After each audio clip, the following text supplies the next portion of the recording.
No human hand carved them, yet they dot the ancient desert like silent, watchful eyes. These aren't the relics of some forgotten civilization, nor the work of a colossal artist.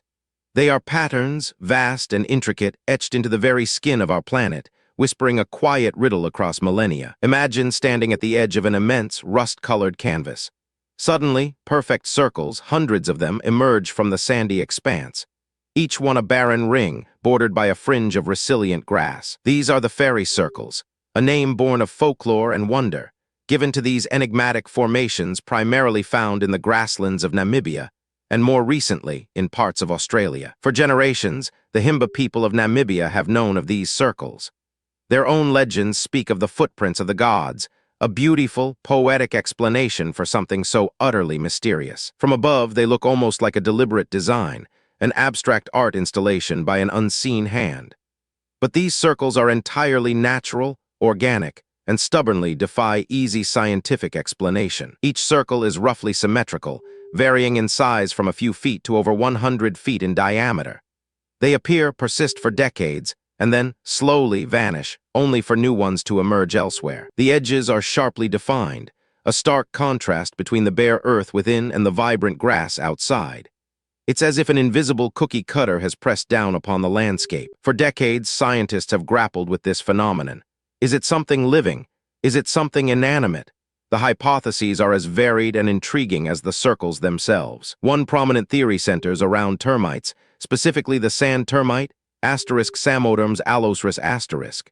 Imagine tiny architects working tirelessly beneath the surface. The idea is that these termites consume vegetation, creating barren patches. Their tunnels, extending outwards, might then consume roots, forming the circular pattern. The termites' activity by creating these barren spots also leaves behind a layer of loose, sandy soil. This acts like a sponge, allowing rainwater to seep deeper into the earth. This stored moisture then becomes a vital resource for the grasses growing around the circle's perimeter, allowing them to thrive even in arid conditions, thus enhancing the ring's definition. It's an elegant explanation, suggesting a delicate balance between destruction and creation, where the termites inadvertently foster the growth they also consume. However, the termite theory isn't without its own mysteries.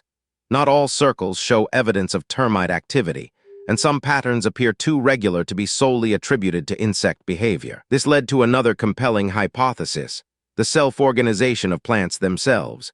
Imagine a subtle competition, a dance between roots for precious water. In very dry environments, plants compete fiercely for moisture.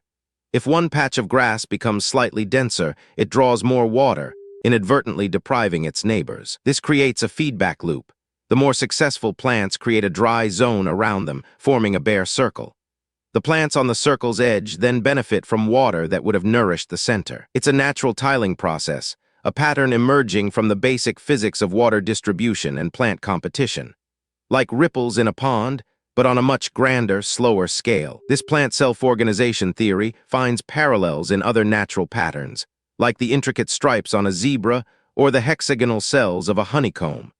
Nature often creates order from chaos. What makes the fairy circle so captivating is that both theories, the termite and the plant self-organization, have strong evidence supporting them. It's possible that both mechanisms are at play. Perhaps in some areas, termites are the primary architects, while in others, the plants themselves weave these patterns.